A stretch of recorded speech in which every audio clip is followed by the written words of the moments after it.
Praise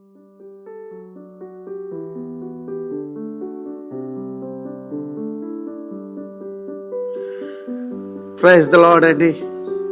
ఈరోజు మీకు ఒక ఉన్నతమైనటువంటి ఆశయాలు కలిగినటువంటి బైబిల్లో మంచి ప్రావీణ్యత కలిగి తన జీవిత కాలంలోనే ఎన్నో ఫెయిల్యూర్స్ అంటే తెలుసు కదండి. మరి అనేక రకములైనటువంటి అపజయాలు పొందినటువంటి ఒక వ్యక్తి యేసుక్రీస్తునందు విశ్వాసం ఉంచి బైబిల్ చదివి ఒక ఉన్నతమైనటువంటి స్థితికి చేరుకున్నాడు. ఈ విషయం నేను ఎందుకు చెప్తున్నానంటే చాలామంది మరి వాళ్ళకి కొంచెం చదువు రాదనో, లేకపోతే తెలివితేటలు తక్కువగా ఉన్నాయనో, తల్లిదండ్రులు నిందించిన, లేకపోతే వారి తోటి వాళ్ళు కానీ, బంధువులు, స్నేహితులు లేదా సమాజంలో ఎవరైనా వారిని కించపరిస్తే వారు ఏమనుకుంటారంటే మాకు ఆ తలాంతులు లేవు, మేము పనికిరాని వాళ్ళం అని. అలా ఏముంటుందండి. దేవుడు ప్రతి ఒక్క వ్యక్తిని కూడాను ఒక ఉద్దేశంతో పక్షపాతం లేకుండా అందరినీ సమానంగానే ఆయన సృష్టించాడు. కాబట్టి ప్రతి ఒక్కరు కూడాను ఈ వ్యక్తి ఎవరో కాదు, ఈయన థామస్ ఆల్వా ఎడిషన్ అనేటువంటి వ్యక్తి. స్కూల్కి పంపిస్తే స్కూల్లో సరిగా చదువు రాదని చెప్పి స్కూల్ టీచర్ వెనక పంపించేసింది. కానీ తన తల్లి ఉంది కదండి, కన్న తల్లి. మనందరం చెప్పుకుంటాం mother is a first teacher అని. కాబట్టి తల్లికి రోషం వచ్చి తన దగ్గరే పెట్టుకొని ప్రతిరోజు ఆ బిడ్డకి చదువు చెప్పింది. తర్వాత అలా చదువు చెప్పిన తర్వాత ఉన్నత విద్యలో అతను చేరుకున్నాడు.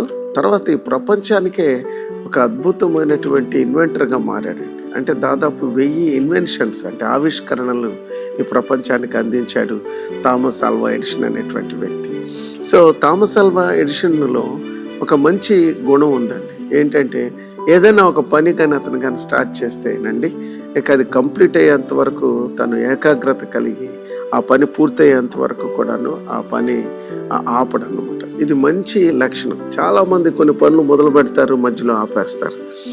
అలాంటి వాళ్ళు ఆ యొక్క పని యొక్క అంతాన్ని లేదా పని ఏ ఉద్దేశంతో స్టార్ట్ చేశారో ఆ ఉద్దేశాన్ని వాళ్ళు మరి దాన్ని సమకూర్చలేరు, ఆ ఉద్దేశాన్ని వాళ్ళు కంప్లీట్ చేయలేరు. సో బైబిల్లో గలతీలకు రాసిన పత్రిక 6వ అధ్యాయం 9వ వచనంలో పరిశుద్ధుడైన పౌలు అంటాడు కదా, మనం మేలు చేయటి యందు విసుకక ఉందాము, మనం అలయక మేలు చేసేతిమేని తగిన కాలమందు పంట కోతము అని బైబిల్ చెప్తా ఉందండి. ఎంత సత్యం అండి బైబిల్.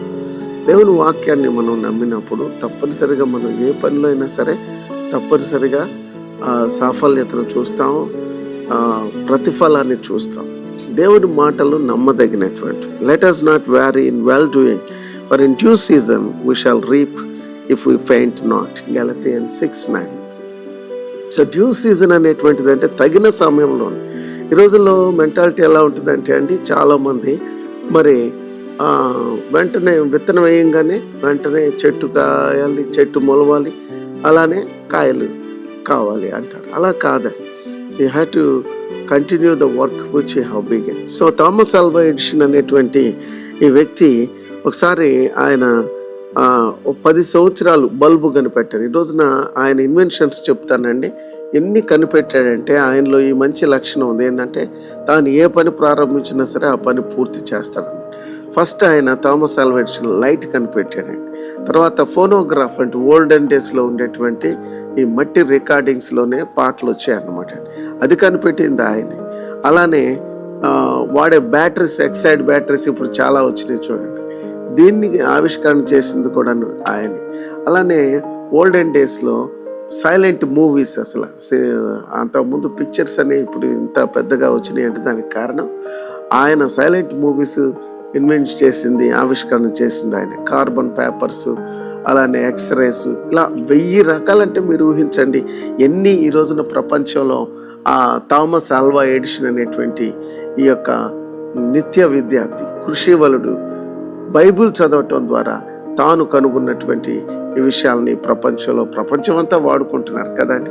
అతన్ని అడిగారు ఒకసారి, నువ్వు ఇంత గొప్ప మేధావి ఎలా అయ్యావు, ఇన్ని గొప్ప విషయాలు నువ్వు ఎలా ఆవిష్కరించావు ఈ ప్రపంచానికంటే, బల్బును కనిపెట్టావు, చీకటి ప్రపంచంలో వెలుగునిచ్చే బల్బు కనిపెట్టావు. ఆ రోజున ఆయన కనిపెట్టిన బల్బుతోటే కదండి ఈ ప్రపంచం ఇప్పుడు అన్నీ కూడాను ఎక్కడ చూసినా ఆ లైట్స్ తోటి నిండిపోయింది కదండి. క్రికెట్ స్టేడియంలో కూడా పగల్లాగా ఆడుకుంటున్నారు రాత్రులు అంటే దానికి కారణం థామస్ ఆల్వా ఎడిషన్ మాత్రమే అని మనందరం నిస్సందేహంగా చెప్పగలం. దానికి ఆయన ఇచ్చిన ఆన్సర్ ఏంటంటే, నన్ను బైబిల్ వెలిగించింది. The moment when I started reading the Bible it enlighted my life. నా జీవితాన్ని ప్రభావితం చేసింది, వెలిగించింది. అందులో ఉన్నటువంటి జ్ఞానం నన్ను బైబిల్ కనుక్కోవటానికి నాకు సహకరించింది, బైబిల్ నాకు సహాయపడింది అని చెప్పారు. సో మీరు దేవుని వాక్యం చదివితే అనేక సమస్యలకు పరిష్కారాన్ని మనం కనుక్కుంటాం. అది ఫ్యామిలీ కావచ్చు, బిజినెస్ కావచ్చు, చర్చ్ అఫైర్స్ కావచ్చు, ఏదైనా సరే అలయక మనం ఆ పని చేస్తే అందులో మనం తప్పనిసరిగా సాఫల్యాన్ని పొందవచ్చు. ఒకసారి 10 సంవత్సరాలు కనిపెట్టిన ఒక స్టోరేజ్ బ్యాటరీ, అది తర్వాత చాలా ఆవిష్కరణలు చేసిన టైంలో 10 సంవత్సరాలు తన స్టూడియో మొత్తం కూడా తన ఇన్వెన్షన్స్ అన్ని పెట్టుకున్న రోజున ఒకరోజు సడన్గా కాలిపోతే ఎంత బాధాకరం అండి. బర్న్ అయిపోయింది మొత్తం కూడా. తన స్టూడియో, తను కనిపెట్టినటువంటి ఇన్వెన్షన్స్ అన్ని సగంలో ఆగిపోయినాయి. అప్పుడు ఆయన చెప్పిన మాట చాలా ఆశ్చర్యం కలిగిస్తుంది. ఎందుకంటే మీరు కూడా ఈ మాట విని మీరు కూడా ఇన్స్పిరేషన్ తెచ్చుకొని మీ పని ఆపకుండా కంటిన్యూ చేస్తారని అని చెప్పి నేను ఈ మాటలు చదువుతున్నాను.